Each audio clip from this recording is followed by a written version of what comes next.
So I've talked about busks as a closure, and busks are the best choice for a closure in my opinion, and they are the most traditional choice.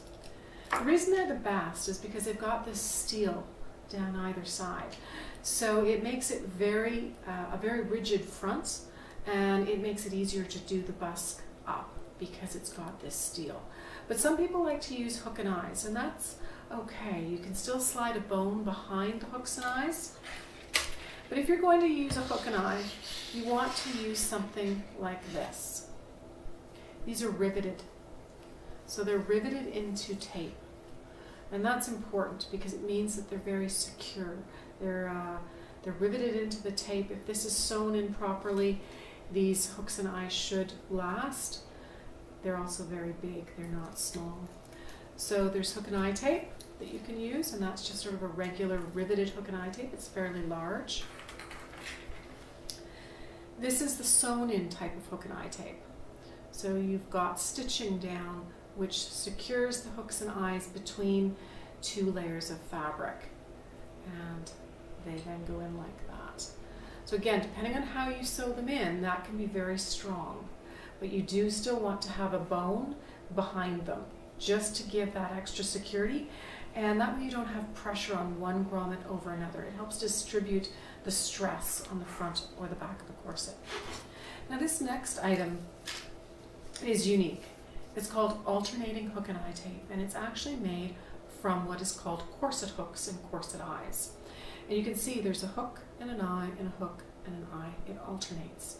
Now when I was working in theater, we used to have to sew these hooks on by hand in the same formation, alternating. And I'll put that on there and that on there. Now the importance of alternating hook and eye tape is in dance costumes, so specifically in something like ballet. When the dancer is moving a lot, if you've used hook and eyes that are just ordinary hook and eyes, it's very easy for them to come undone. With the alternating, it's almost impossible for them to come undone. In fact, it's even difficult for a dresser to get you in and out of this. But it means that you've got a bodice on that's very secure. So that is an alternative, and it is very secure. So you might want to consider this for a ballet bodice or any kind of dance bodice where there's a lot of movement, that there'd be risk of the bodice coming undone. So there you go. And again, if it's sewn on properly, you still should have a bone down behind these in order so that there's not more stress on one than another, and it just distributes, the bone distributes the stress. This is a corset hook. So this has really come into being a corset clasp since the steampunk movement started. And it's two pieces with a little lock. There's a knob piece and there's a hook piece. And these are attached to corset with rivets. So there's little holes here, and you rivet that to the corset, and you rivet the other side to the corset. And when you put the corset on, this slides over one side, that slides down, and your corset is securely locked together. And you might have 2 or 3 of these down the front of a corset.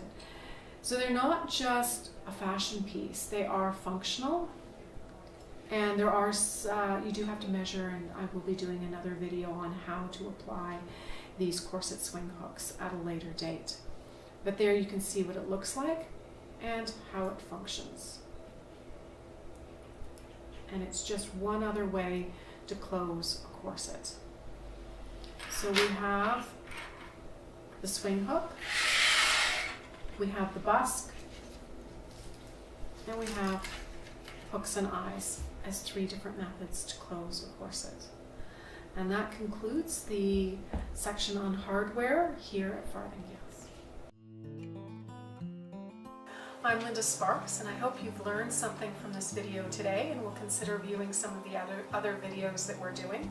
I'm the owner of Farthingales here in Stratford, Ontario, Canada. We're an online store for corset making supplies, so you can find anything that we've used today on our website.